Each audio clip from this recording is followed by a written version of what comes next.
സൂര്യൻ ചുവന്ന് ചുവന്ന് തുടുത്ത് സമുദ്രത്തിലേക്ക് താഴുവാൻ ഒരുങ്ങുന്നു. പതിയെ സന്ധ്യയുടെ ഇരുട്ട് പരന്നു തുടങ്ങി. ഞാൻ സഞ്ചരിച്ചുകൊണ്ടിരുന്ന ട്രെയിൻ തമിഴ്നാടിൻ്റെ ഏതോ ഒരു ഗ്രാമത്തിലേക്ക് പ്രവേശിച്ചു. അവിടെ ഒരു സ്റ്റോപ്പിൽ പെട്ടെന്ന് ട്രെയിൻ നിന്നു.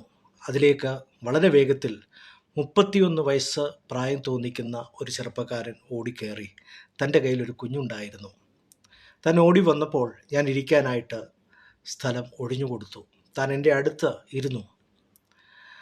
ഈ കുഞ്ഞിനെ ഞാൻ നോക്കി, ഈ പ്രിയ സഹോദരനെ ഞാൻ നോക്കി. തൻ്റെ മുഖത്തെപ്പോഴും ഒരു ദുഃഖഭാവമുണ്ട്, വളരെ പ്രയാസമുണ്ട്. എന്തൊക്കെയോ സഹിക്കാൻ പറ്റാത്ത പ്രയാസം തൻ്റെ ഹൃദയത്തിൽ താൻ പേറി നടക്കുന്നതായിട്ട് എനിക്ക് മനസ്സിലായി. ഞാൻ തന്നോട് സംസാരിക്കാൻ ആരംഭിച്ചു.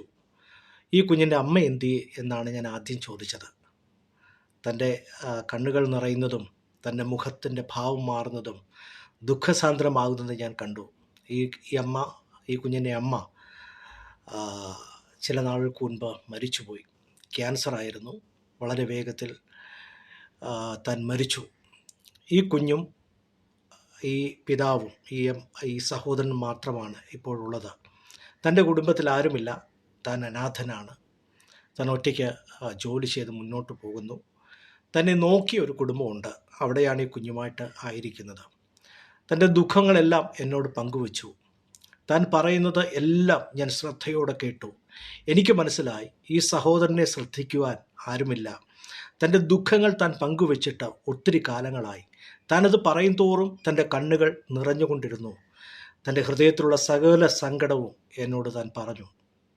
അവസാനം ഞാൻ പറഞ്ഞു, പ്രിയ ബ്രദറെ, എനിക്കറിയാവുന്ന തമിഴിൽ ഞാൻ പറഞ്ഞു, ഭാരപ്പെടേണ്ട, യേശു കൂടെയുണ്ട്. യേശു നിങ്ങളെ സഹായിക്കും. ഞാൻ അദ്ദേഹത്തോട് ഇപ്രകാരം പറഞ്ഞു, ഭയപ്പെടേണ്ട എന്ന് ബൈബിളിൽ പറയുന്നൊരു ഭാഗമുണ്ട്. ഭയപ്പെടേണ്ട, ഞാൻ നിന്നോട് കൂടെയുണ്ട്. ഭ്രമിച്ചു നോക്കേണ്ട, ഞാൻ നിൻ്റെ ദൈവമാകുന്നു. ഞാൻ നിന്നെ സഹായിക്കും, ഞാൻ നിന്നെ ശക്തീകരിക്കും. ഭയപ്പെടേണ്ട, ഞാൻ നിന്നോട് കൂടെയുണ്ട് എന്നുള്ളതാണ് വാഗ്ദത്തം. അതുകൊണ്ട് ബ്രദറെ, നീ ഭാരപ്പെടേണ്ടത് എന്ന് പറഞ്ഞു. തൻ്റെ കണ്ണുകൾ നിറഞ്ഞ് ഒഴുകുന്നത് ഞാൻ കണ്ടു.